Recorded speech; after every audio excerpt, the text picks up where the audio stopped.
Criterio. Una entrevista de Mix de Medios.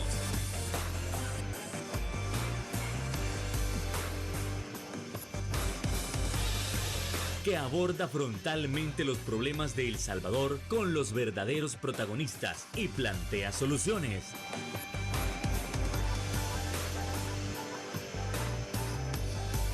Criterios.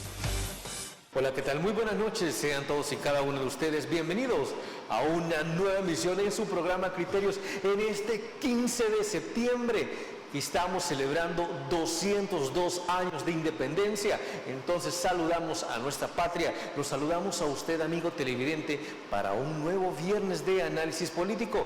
Y en esta ocasión vamos a estar hablando de alguna marcha de las que se presentó en este día y cuáles eran realmente las razones para salir a marchar y si esas razones como tal eran válidas, además de si El Salvador ha avanzado en materia de cooperación. Eso y más con nuestros invitados estelares, Ronald Umaña y Marvin Aguilar. Ronald, ¿qué tal? Muy buenas noches, caballero. Encantado. Gracias, Fernando, hombre. Buenas noches. Es un gustazo estar contigo acá, hombre, y haber participado en la marcha con Marvin Aguilar. Bueno, y también le damos la bienvenida, pero de una manera particular, a nuestro invitado estelar, como lo es el señor Marvin Aguilar. Marvin, saludos hasta San Miguel. ¿Qué tal? ¿Cómo estamos? ¿Qué tal? Un gusto y un saludo desde la zona oriental. Un placer estar con la audiencia de Canal 8, como todos los viernes. Este programa que le gusta a muchas personas. Así que hemos estado haciendo el esfuerzo de continuar manteniendo nuestra presencia en Criterios, que sabemos que a la gente le gustan los debates que hacemos con Ronald y creemos que esta es una forma de educar y de hacer cultura. Y quiero hacer un paréntesis porque este día que es especial, porque es el día de que conmemoramos la independencia de los países centroamericanos de la corona española, es importante destacar que programas como Criterios y analistas como nosotros, que hemos mantenido por años nuestra presencia en estos espacios, también hacemos patria, porque hacer patria es el hecho de confrontar ideas, como lo hicieron los próceres. Los próceres, cuando comenzaron eso que se llamó el movimiento independentista, y quiero extenderme un poco porque la fecha lo amerita, Fernando y Ronald, con las disculpas del caso. Cuando se definieron los dos bloques de monárquicos y independentistas, hubo una persecución por parte de la monarquía, de los monárquicos contra lo que hoy llamamos próceres o digamos, los padres fundadores.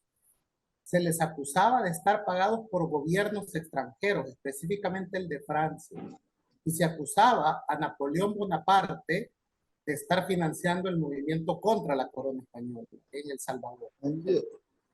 Y frente a eso, los próceres o los anarquistas hicieron el esfuerzo por mantener su lucha y contra todo, contra la cárcel, contra la represión, contra las acusaciones, contra la persecución de la libertad de expresión, porque no había imprenta en El Salvador en esos momentos, sino que había que hacer a mano un montón de escritos y manifiestos. Aún así, contra todo eso, se llevó a cabo el 15 de septiembre de 1821 la firma del Acta de Independencia, llamada así, pero que daba el paso para que las provincias se unieran y decretaran más adelante la independencia, que fue decretada ya en la Constitución en 1823. Entonces, de alguna manera, creo yo que es importante tener en cuenta que las luchas políticas en El Salvador siempre han sido difíciles, cuesta arriba, complicadas, perseguidas. Se ha tratado de callar y silenciar a la gente que no pensara igual a los que estaban en el poder, y que eso debe de animarnos en fechas como esta, que aunque nos despidan, que aunque nos persigan, que aunque nos bloqueen, siempre hay que mantener la voz y la esperanza de independencia, de libertad y de unión. Así es que quise extenderme en este saludo para todos los salvadoreños y los centroamericanos que hoy conmemoramos más una gesta de independencia en la gran patria centroamericana. Desde luego, Marvin, ahí está como siempre esa recapitulación de todo lo que ha sucedido en estos años, de las situaciones que nos tienen que importar, de la parte sobre qué tanto ha avanzado El Salvador, qué tanto nos hemos estancado o retrocedido y de las situaciones por las cuales debemos seguir luchando. Y es que vamos entrando en materia entonces con respecto a la marcha que se ha gestado en esta ocasión. Y es que para muchos dirán, mire, pero es que no hay por qué ir a marchar. De cualquier manera, las pandillas se han ido, el país está comenzando a progresar, dirán por un lado, pero por otro dicen, no, aquí hay más de lo que uno puede aparentar, aquí sí hay razones para salir a marchar. Entonces, para ello, comenzamos con el señor Ronald Umaña. A ver, Ronald, usted que estuvo en esa marcha, ¿cuáles podrían ser las razones por las cuales hay que ir a marchar? ¿Por qué hay que salir? Mira, las razones para marchar abundan, Fernando. Por ejemplo, aquí tenemos 10.000 razones para ir a marchar. 10.000, 20.000 razones para ir a marchar. Bueno, de hecho tenés 20.000 reos inocentes. Por cada uno de ellos hemos marchado. Ahora, aquí tenés 202 años de represión económica, de marginación económica, 202 años, imagínate, de oligarquía, de sistema oligárquico que ha mantenido en la miseria a este pueblo. Y por eso vale la pena marchar.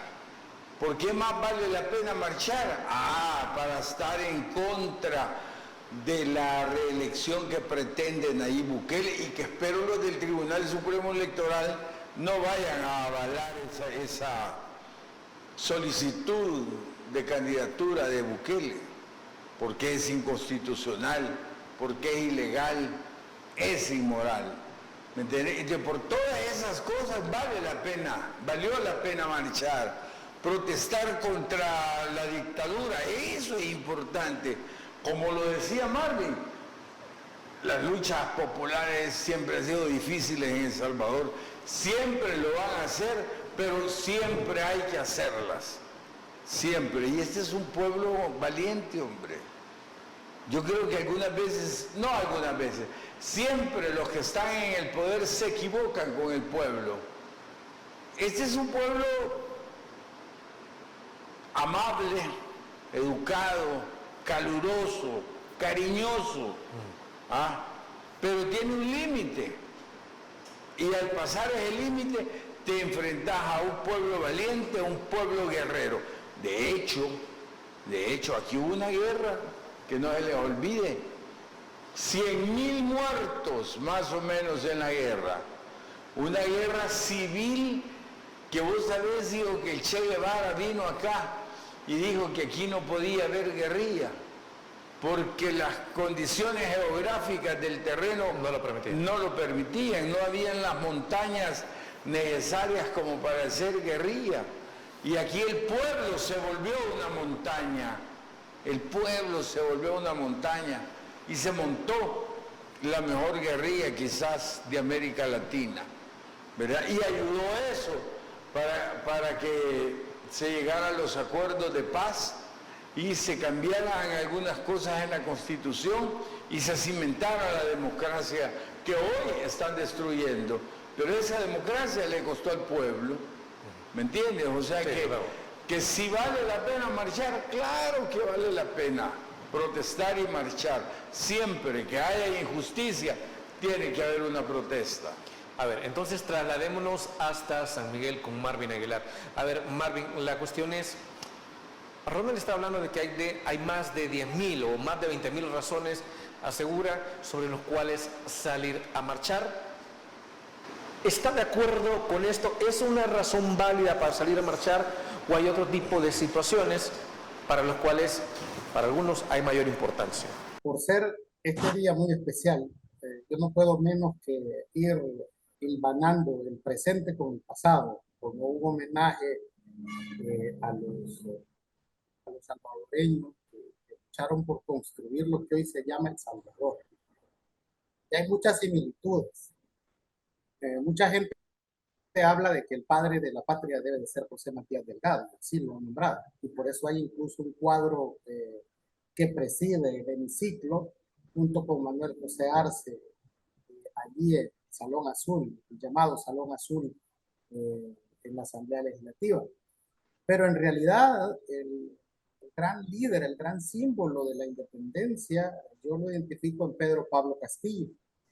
Y Pedro Pablo Castillo fue un tipo que, al igual que mucha gente en la actualidad, fue apresado, estuvo preso, y tuvo que salir huyendo del país, exilado, disfrazado y ayudado por los hermanos Aguilar, o sea, Nicolás, Vicente y Manuel Aguilar, para que se exilara en Jamaica.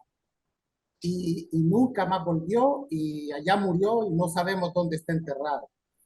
Y este prócer que tuvo que salir huyendo fue realmente el que arma en 1814 una revuelta en San Salvador. Él debió de haber sido uno de nuestros verdaderos próceres, si no me equivoco. Exacto, exacto. Yo por eso diría que si debería de haber cuadros en la Asamblea presidiendo el hemiciclo, no tendría que ser José Matías Delgado ni Manuel José Arce, porque estos dos próceres declaran en el juicio, en un juicio amañado, ojo, en un juicio amañado, porque Pedro Pablo Castillo es acusado por Matías Delgado y por Manuel José Arce, que allí en ese juicio ellos dos juran lealtad a la corona española y acusan a Pedro Pablo Castillo, que no estaba en el juicio. Ojo, él no estaba ahí porque andaba huyendo, como ya lo dije.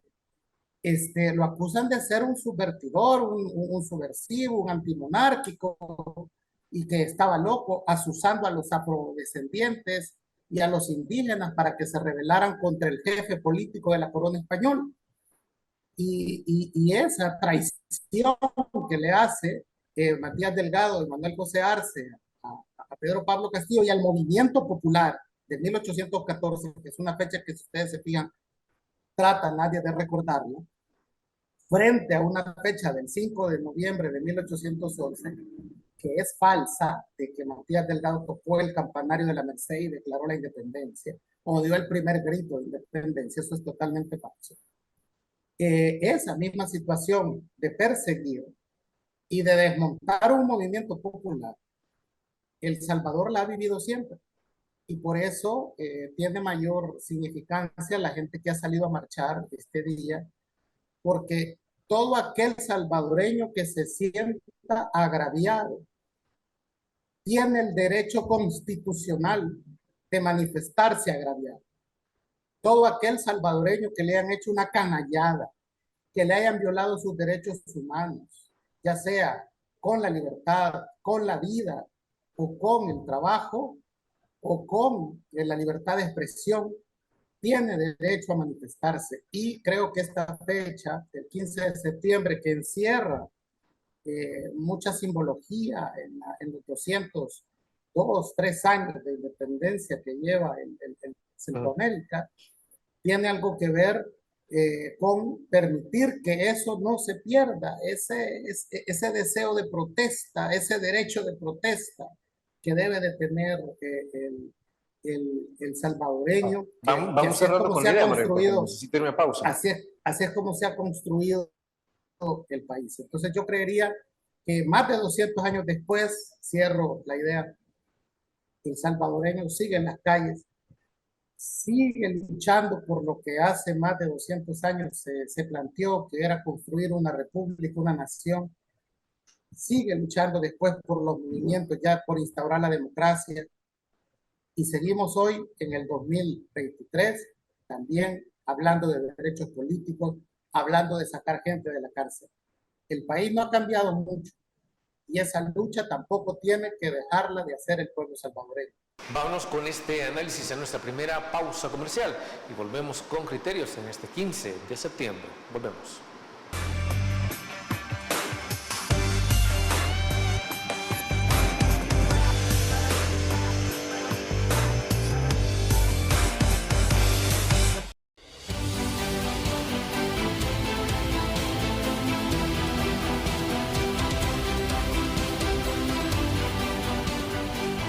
Nuestro compromiso, nuestra pasión, son algunas de las cosas que nos caracterizan como salvadoreños.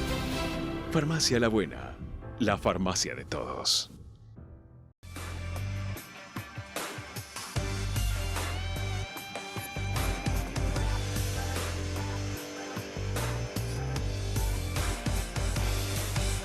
Gracias por continuar con nosotros en este 15 de septiembre y seguimos en el análisis de la historia de El Salvador como tal y si habían razones verdaderas para ir a marchar, ya sea para celebrar la patria que se ha construido o para denunciar aquello que no está correcto.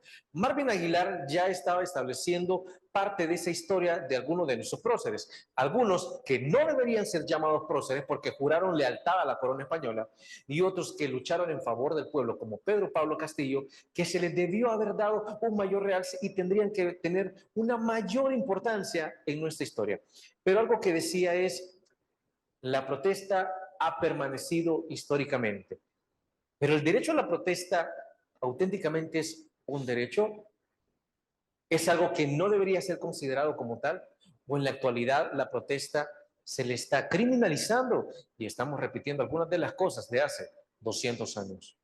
Ronald, por favor. Mira, la protesta es un derecho, ¿verdad? Luchar por la libertad es un derecho. Y la libertad de protestar, pues, es uno de los derechos fundamentales en una democracia. Que esto también es una obligación para la gente que tiene conciencia social y conciencia de por qué hay que luchar, ¿verdad? ¿Por qué hay que protestar? Porque hay que ir a una marcha, por ejemplo, ¿verdad? O sea, nosotros vamos, marchamos, caminamos con el pueblo y protestamos y damos declaraciones. Es nuestra obligación moral hacerlo, porque realmente es bonito estar aquí en el set, ¿verdad? Con aire acondicionado, sexy, salir en la tele y todo. Diferente es echarse la caminada esa y llegar hasta Catedral, ¿verdad? Pero hay que hacer las dos cosas. Porque el pueblo tiene que ver que estamos con ellos, que caminamos con ellos, que marchamos con ellos y que protestamos junto a ellos. ¿Por qué protestamos ahora? Hoy es importante, hombre. Pues esta protesta que hicimos ahora en contra de la reelección, mira, se escuchó en todo el mundo. Se escuchó en todo el mundo protestar contra la reelección, protestar contra el régimen, protestar contra la dictadura. Esto fue una cosa poderosa, protestar contra el atraso educacional que tenemos, que me imagino que lo vamos a tocar en la parte de Google más adelante, ¿verdad? Pero todas las razones de la protesta de este 15 de septiembre, de 202 años de supuesta independencia, entre comillas, es una cosa histórica e importante. Además, recordate que este es el segundo aniversario, Fernando, de la primera gran protesta que hicimos, cuando protestamos contra el Bitcoin, ¿verdad? Fue la primera, después hicimos la del año pasado, y esta espero yo que sea mucho más fuerte, que sea mucho más grande, ¿verdad? No sé cuántos habremos llegado, ya tendremos las cuentas porque veremos el video del dron, porque anduvimos midiendo con un dron todas las cuadras que teníamos y toda la cantidad de gente que llegaba. Así que ya tendremos los datos, pero sí, ha sido un día histórico, ha sido un día importante. El pueblo sabe por qué protestamos, el mundo sabe por qué protestamos y todo el mundo sabe que es una protesta legítima, ¿verdad? A ver, Marvin, Ronald está hablando de una protesta legítima como tal, pero que después de tantos años realmente no se puede decir independencia y esto puede generar un mismo choque en nuestra audiencia, porque se sabe que este día celebramos la independencia, pero siempre está ese sector que dice, es que realmente nosotros podemos llamarnos independientes. Marvin, les cedo la palabra. Yo creo que el salvadoreño, en términos políticos, se puede decir que es rebelde, ¿no? Hay una especie también a nivel de la clase política que llama que el salvadoreño siempre es inconforme, nunca está conforme con lo que tiene, siempre se queja. Entonces eso le da a nivel político una idea de rebeldía. Y en ese sentido creo yo que los políticos deberían de estar acostumbrados que este es un pueblo que rápido puede protestar, que no está conforme con lo que hay, sino que siempre va a exigir más. y que los políticos, los gobernantes deben de tenerlo claro que esa es la misma naturaleza y es parte de la mentalidad salvadoreña. Por lo tanto, no debería de resentirse nadie por la crítica. Y eso es uno de los grandes problemas que hemos tenido a lo largo de la historia del país, que a los funcionarios les ofende, les molesta la crítica. Y por eso es que, digamos, los opositores pueden decir, es que se nos persigue, se nos bloquea, se nos impide una marcha, se nos persigue, se nos mete preso, se nos acosa fiscalmente, políticamente, te despiden del trabajo, ¿verdad? Entonces, para callar digamos, a la gente que no piensa como vos. Y eso en la historia salvadoreña está demostrado que ha sido un error, porque lo que hace estas acciones en contra de los movimientos políticos que no son afines a quien esté en el gobierno es fundamentarlos más, unificarlos más, volverlos más reaccionarios, más violentos, más agresivos o más decisivos en la lucha que están implementando. O sea, es bien difícil decir que con represión se va a callar un movimiento popular o un movimiento político adverso. Después de la independencia, que no hubo guerra, por ejemplo, El Salvador pasó 20 años en guerra. O sea, la guerra se hizo después de la independencia y esto es porque les cuesta a los políticos entender que hay personas que piensan distintas y que, por ejemplo, el éxito de Costa Rica, ¿verdad?, que es otro país que se independiza junto con nosotros, país hermano, decide separarse de nosotros, o sea, de Nicaragua, El Salvador, Honduras y Guatemala, porque vio que nosotros no nos podíamos poner de acuerdo y Costa Rica quería ponerse de acuerdo. Y hasta para diferenciarse de nosotros, cambió su bandera, que era azul y blanco también, y le puso rojo.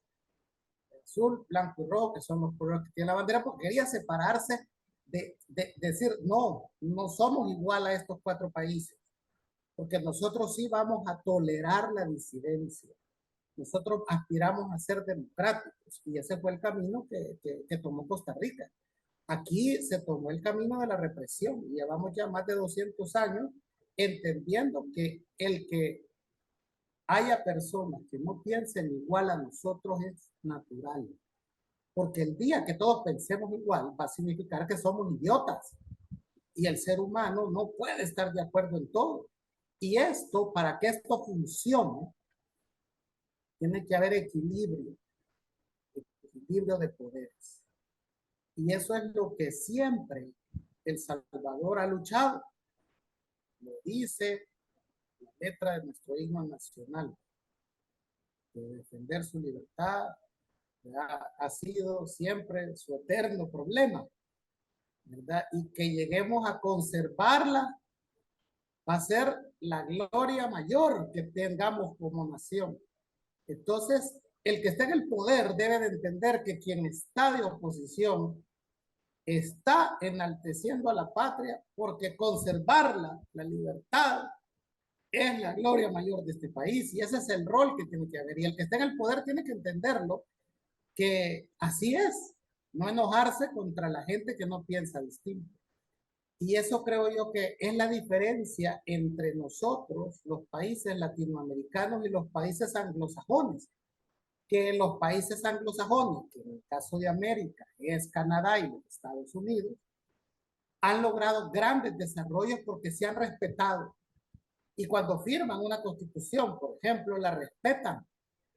No la violan, no la estiran, no la cambian. Y si hay que cambiarla, lo hacen siguiendo los patrones adecuados que hay que hacer. Y se reforma.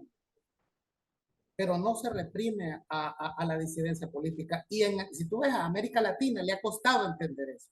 Y parece ser que si no es con violencia, con sangre, con represión, no puede llegar otro político al puesto, si no es peleándose incluso hasta muerte, como el caso de Gerardo Barrios con Francisco Dueñas, para llegar a tener el poder. Y eso creo yo es uno de los grandes problemas y deficiencias que tiene nuestra democracia. Y que por eso cuando alguien se anima a hacer ese esfuerzo de mantener, ¿verdad?, de lograr esa gloria mayor que es la libertad, hay que apoyarlo y en eso estamos varios. Totalmente. A ver, Marvin está comentando algo que dice sobre, mire, pero es que la Constitución de los Estados Unidos, también Estados Unidos es lo que es por la poca modificación que se ha tenido a la Constitución. Siendo así, hay una gran diferencia entre cómo se maneja Estados Unidos y cómo se ha manejado Latinoamérica históricamente.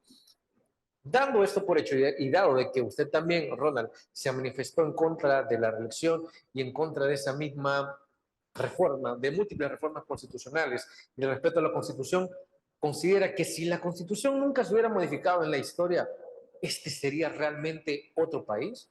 ¿O realmente nunca hemos tenido constituciones que respondan a los verdaderos problemas de la nación? Esa parte que mencionas me parece bien importante. Realmente yo creo que esta constitución que tenemos ahora es de las que más responde hacia las aspiraciones populares hasta hoy. ¿Verdad? Muchas constituciones fueron hechas exactamente para montar un sistema oligárquico. Creo que la del 50 es la que empezó a modernizar todo. Pero ese no es el problema del subdesarrollo de nuestro país. El subdesarrollo de un país está en la mente del ciudadano, en la mente de las personas. Ahí está el subdesarrollo. ¿Cómo se cambia el subdesarrollo de un país? ¿Cómo se avanza hacia un país desarrollado? Con educación, Fernando.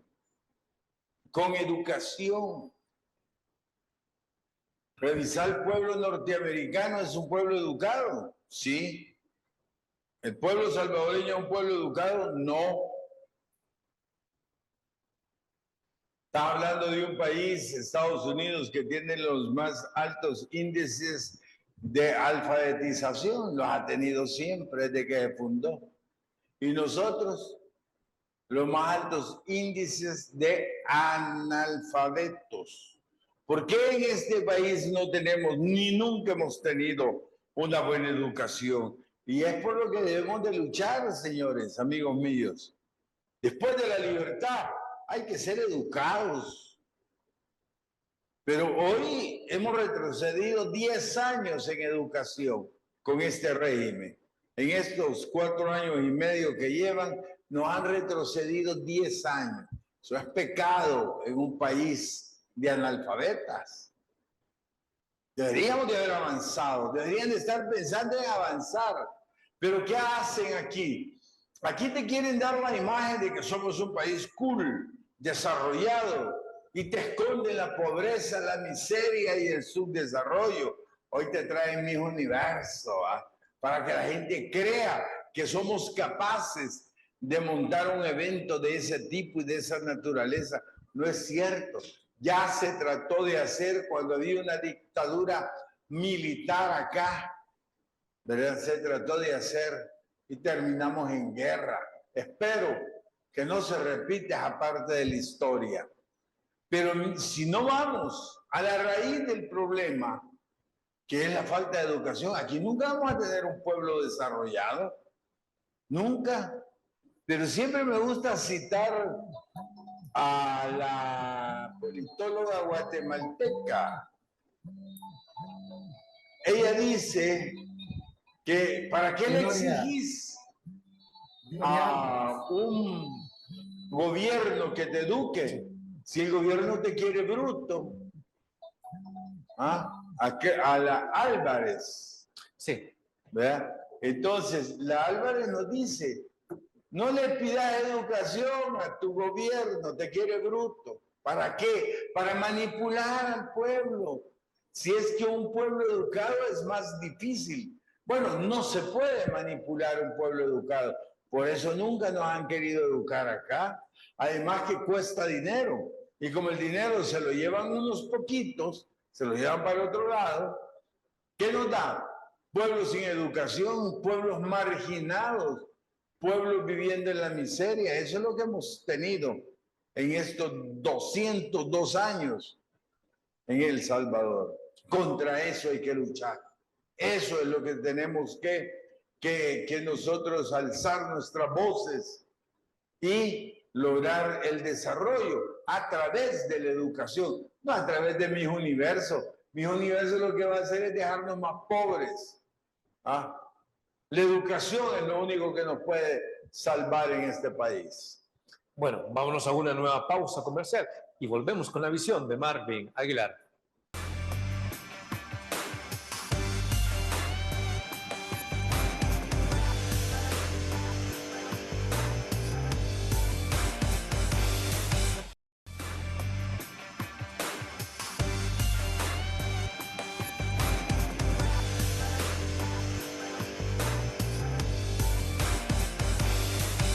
Muchísimas gracias por continuar con nosotros en esta ocasión tan especial como el día de la conmemoración de los 202 años de independencia. Y es que algo que estaba mencionando Ronald Umaña es qué tanto nosotros podríamos haber cambiado en los últimos años si se le hubiera apostado a la educación en comparativa con los países más industrializados. Entonces la pregunta ahora va para Marvin Aguilar y es, los últimos 30 años, los últimos gobiernos específicamente, ¿qué tanto hicieron retroceder o avanzar a nuestra nación? Marvin, voy hasta San Miguel. Yo encuentro más retrocesos que avances en el tema educativo. Por ejemplo, en la escolaridad promedio del salvadoreño es 7º grado. Y en Costa Rica, que es un país que empezó junto con nosotros su camino como república, el promedio es bachillerato, por ejemplo. Entonces tú ahí ya tienes una idea del problema educativo que representa en El Salvador.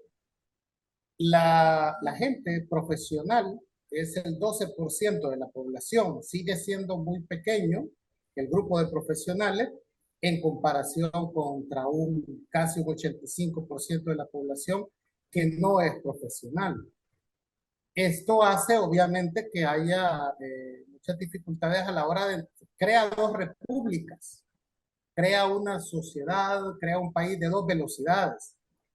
Y que es el tema que se está hablando en la actualidad, ¿verdad? Que se dice que se quiere ocultar la pobreza, escondiéndola, ¿verdad? No es erradicándola, sino que escondiéndola, como se quiere desaparecer a la pobreza.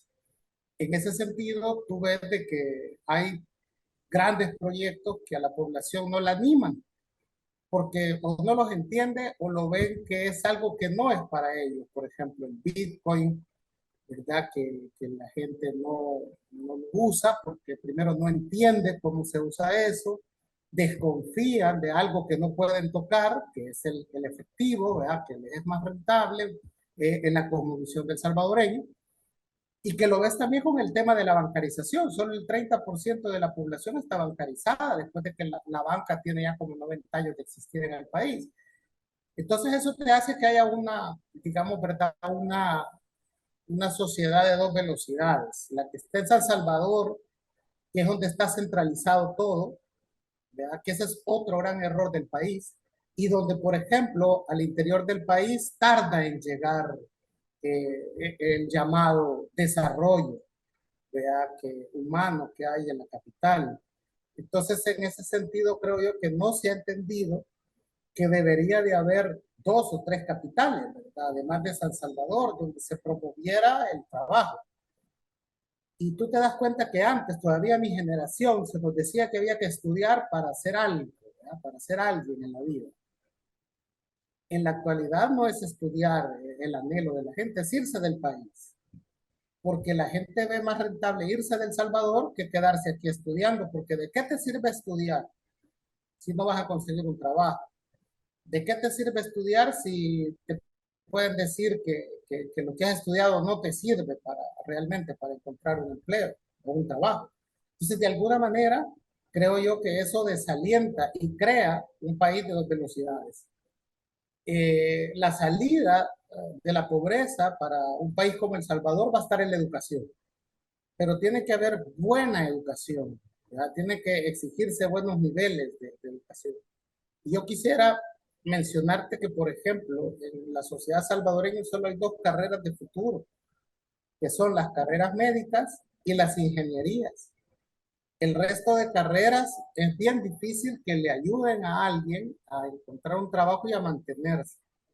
Por eso es que debería de potenciarse esas carreras, digamos, en las generaciones actuales, porque si queremos llegar a ser lo que es Costa Rica, que Costa Rica bien nos lleva a un adelanto de casi 30 o 50 años en relación a una serie de derechos y de mentalidades y de cosmovisiones y de manera de ver el mundo, deberíamos de empezar por, evidentemente, la educación, pero orientando hacia las matemáticas, orientando hacia las artes, orientando hacia la educación física. En El Salvador se ha quitado la educación física. Entonces, y tenés una población que el 40% tiene enfermedades crónicas. Y muchas de esas enfermedades es la obesidad, es el sobrepeso. Y eso es porque no se le enseña a los niños en las escuelas, con la materia de educación física o deporte, si tú quieres, a entender que hay una mente sana si el cuerpo está sano. Y esas serían, digamos, las anormalidades que yo puedo decirte que hay y que el no resolverla ayuda a que haya políticos que puedan engañar a la gente cada elección. Que la gente, por ejemplo, haya personas que no les interesa si el político es narcotraficante, es delincuente, ¿verdad? Es corrupto o es bruto, no les interesa porque dicen, no, pues no le ven que tenga que estar en la política los mejores.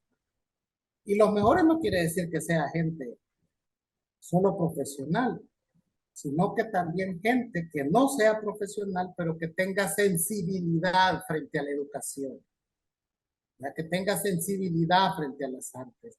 Es aquella clase de gente que aunque no sea profesional diga, como yo no lo fui, quiero que otros lo sean y voy a luchar para que otros sean lo que yo no fui. Pero no políticos que te animen a no ser nada porque tienen miedo que les quites el trabajo si llegas a desarrollar inteligencia. Entonces creo que esa es la trampa en la que está el país y que la gente tarde o temprano se va a dar cuenta que la mejor salida para poder dejar el subdesarrollo, el atraso cultural o económico, es la educación. Gracias, Marvin, por ese importante análisis. Y es que hablando de estas situaciones, nos vamos a trasladar a qué es lo que está haciendo El Salvador para avanzar, para llegar hasta donde queremos, a esa comparativa respecto a algún día nosotros podemos ser Costa Rica o superar como históricamente lo hemos soñado. Y si hablamos de superar, no podemos dejar de lado a la cooperación. Eso, tras la pausa comercial, regresamos con criterios.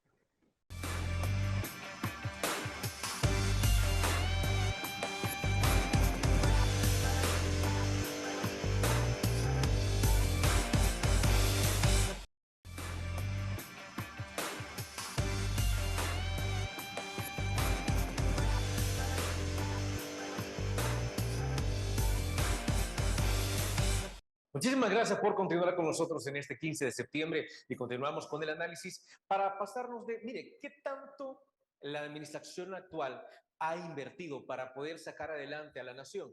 Y hablando de sacar adelante a la nación, no podemos dejar de lado a lo que se menciona con la cooperación. Por ejemplo, la visita del emir de Qatar, ¿qué va a significar para la nación? Va a significar un verdadero avance y además el hecho de haber cerrado trato, haber hecho una alianza con la empresa Google, eso también nos va a permitir avanzar en educación y en efecto convertirnos en la nación que algún día soñamos. Vamos con la visión de Ronald Umaña. Ronald, por favor, creo que le ha extrañado bastante la visita del emir o es algo que realmente se esperaba y que la nación como tal necesita. Mira, el emir va, el emir viene y aquí los problemas no se van a resolver de esa forma. Lo de Google no es una alianza, estamos comprando servicios a Google para la digitalización del Estado. ¿No es una inversión estratégica, Ronald? No, hijo, no, una inversión estratégica debería ser la educación, hombre. Te la voy a poner fácil. Si nosotros en el 24 agarramos a todos los niños de este país de 6 años, los llevamos a primer grado, ¿verdad? De 12 años terminarían sexto grado. 3 son de séptimo, octavo y noveno, más 2 de bachillerato, 5 años más, ¿verdad? Tenés jovencitos de 17 años entrando a la universidad. 5 años de universidad, 22 años. Tendrías a todos los niños de este país profesionales. ¿Sería otro país? Sí. ¿Sería más desarrollado? Sí. Esa sería la base del desarrollo. ¿Cómo tiene que ser esa educación? ¿Verdad? Esa educación tiene que ser primero igualitaria. Igualitaria, ¿qué significa? Que tiene que ser igual para todos, hombre. Igual para el oligarca, para el hijo del oligarca, igual para el hijo del campesino. En el momento que todos tengamos una educación igual, eso te empieza a disminuir la brecha social. Eso te empieza a disminuir la diferencia de clases sociales. Eso te empieza a unir el pueblo, ¿verdad? Y comenzás a evitar la marginalidad en la sociedad cuando todos tenemos una educación igual. ¿Por qué? Porque las oportunidades a futuro serán igual para todos. Pero ahora decime, ¿cómo va a haber igualdad en el futuro para los jóvenes nuestros? Si a cuarto grado llegan, a sexto, abandonan la educación. Mas, sin embargo, los hijos de los profesionales o de los oligarcas de este país van a colegios grandes donde les enseñan 2 y 3 idiomas, 4. Entonces, a la hora que el joven que recibió 2 o 3 idiomas, y el joven aquel de allá del cantón, el Jute, del Puerto de la Libertad, que fue a la escuela El Manguito, y fue a la Academia Francesa, cuando van a conseguir trabajo, ¿a quién le dan trabajo? A este señor. Además va a ser gerente. Y el otro no va a pasar de estarle lavando el carro al otro. ¿Me entendés? Eso no puede ser. Eso lo evitas cuando le das la misma educación a los dos. Porque a lo mejor del cantón Ejute es más inteligente que el hijo del oligarca. Pero perdés la inteligencia de la perdés, porque no la desarrollás, no la cuidás. ¿Qué tan lejos estamos de lograr eso, Ronald?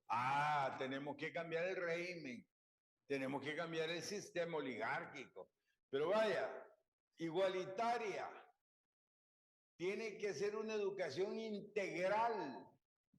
¿Qué te digo con integral, Fernando? Bueno, que no podés solo ir y enseñar la parte de la academia, de la universidad, de la escuela. Tenés que enseñarle música a los jóvenes, deporte, literatura. Hay que enseñarlos a hablar, a declamar. Cosa que se ha perdido en esta educación de hoy. Cuando llegan a la universidad tenés que llevarlos listos para que sepan mucha matemática, mucha física, mucha química, porque tiene que ser orientada a la educación universitaria, ¿verdad? Entonces, vos querés una educación igualitaria. Además de eso, tiene que ser, además de que sea integral, tiene que ser obligatoria. ¿Por qué obligatoria, Fernando? Porque todavía vivimos en una sociedad donde el campesino, por ejemplo, tiene una niña de 10 años y ya puede encender el fuego, ayudarle a la mamá a echar las tortillas. Esa niña ya no la mandan a la escuela, la dejan echando tortillas en la casa. Y el niño de 10 años, ya puede ir a cortar la leña y a traerla para encender ese fuego. Y esa es la cultura de ellos. Así los han tenido educados. Eso hay que cortarlo de raíz. Tiene que ser obligatoria. Esos niños por obligación tienen que estar en la escuela. Entonces tenés igualitaria, integral, obligatoria. Tiene que ser una educación del conocimiento. ¿Qué quiere decir esto?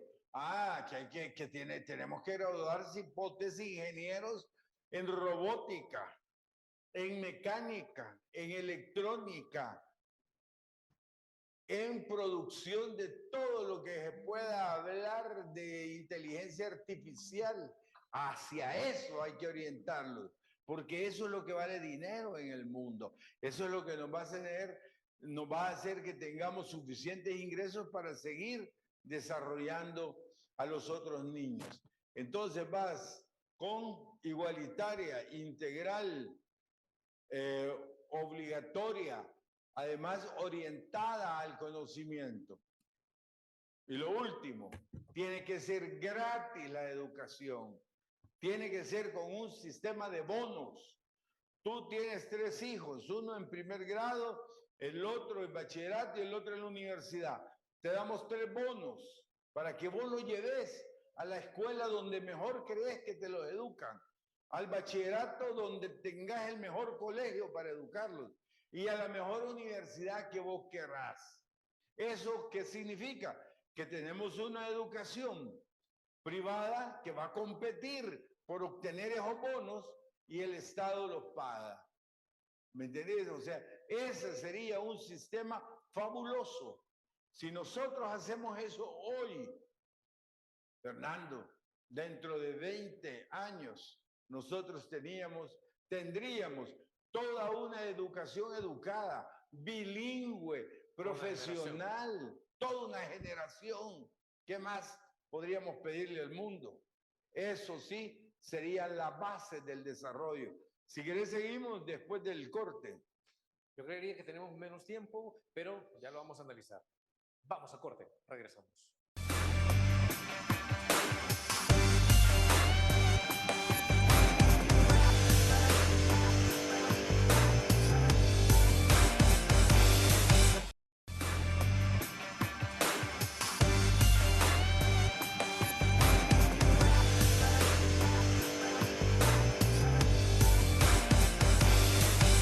Gracias por continuar con nosotros y es que se nos ha terminado el tiempo, pero no nos queremos ir sin antes agradecerles a nuestros invitados. Marvin Aguilar hasta San Miguel, ha sido un verdadero placer, caballero.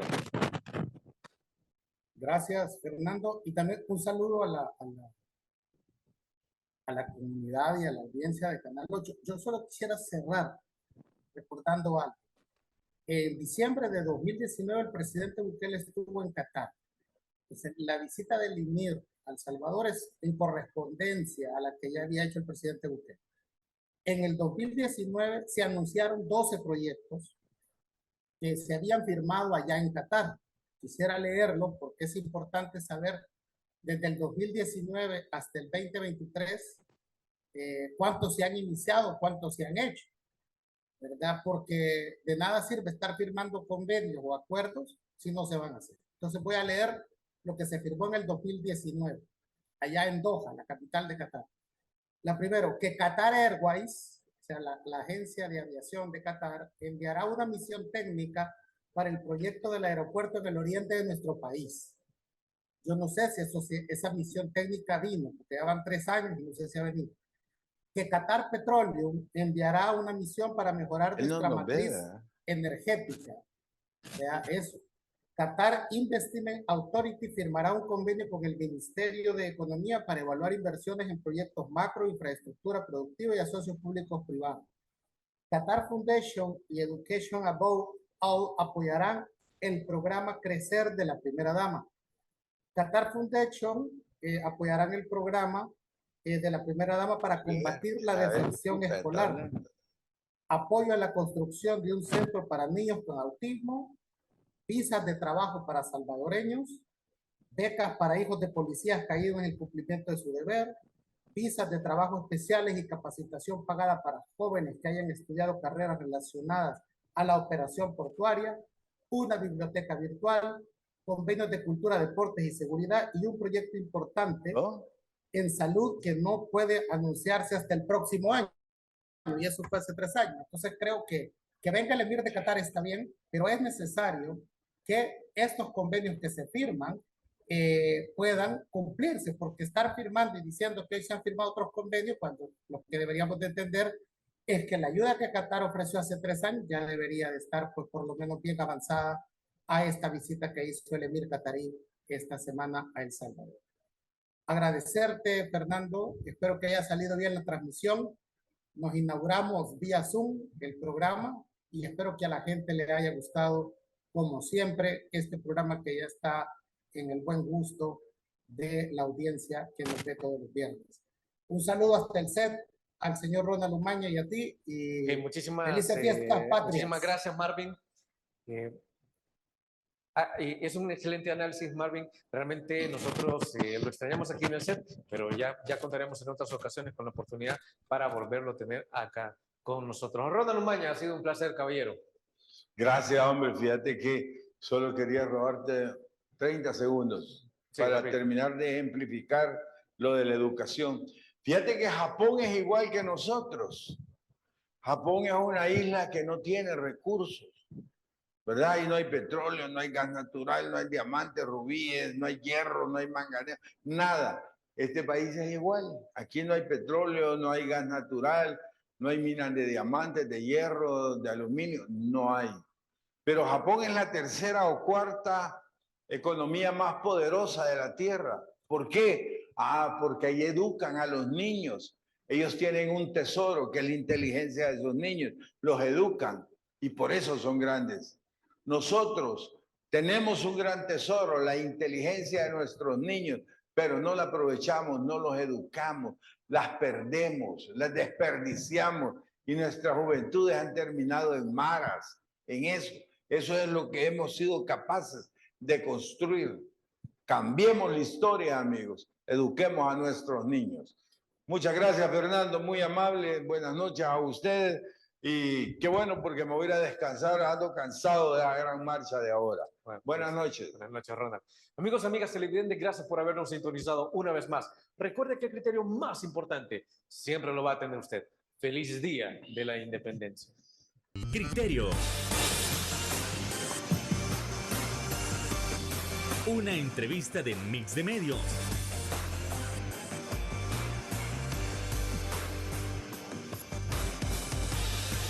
Que aborda frontalmente los problemas de El Salvador con los verdaderos protagonistas y plantea soluciones.